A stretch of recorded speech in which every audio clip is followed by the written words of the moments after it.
മുന്നാക്ക വിഭാഗത്തിൽ സാമ്പത്തികമായി പിന്നാക്കം നിൽക്കുന്നവർക്ക് സംവരണം ഏർപ്പെടുത്തണമെന്നത് CPM നേരത്തെ ആവശ്യപ്പെട്ടതായിരുന്നു. അതുകൊണ്ടാണ് ദേവസ്വം ബോർഡിൽ സംവരണം ഏർപ്പെടുത്തിയതെന്ന് മുഖ്യമന്ത്രി പറഞ്ഞു.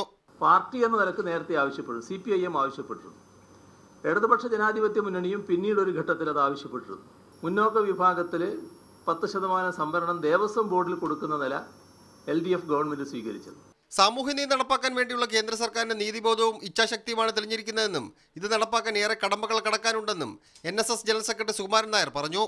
അരനൂറ്റാണ്ടായി NSS ആവശ്യപ്പെടുന്ന കാര്യമാണ് സാമ്പത്തിക സംവരണമെന്നും സുകുമാരൻ നായർ വ്യക്തമാക്കി. നിലവിൽ സംവരണം ലഭിക്കുന്നവരുടെ അവകാശത്തിൽ കൈവെക്കരുതെന്ന് CPM സംസ്ഥാന സെക്രട്ടറി കൊടിയേരി ബാലകൃഷ്ണനും പ്രതികരിച്ചു.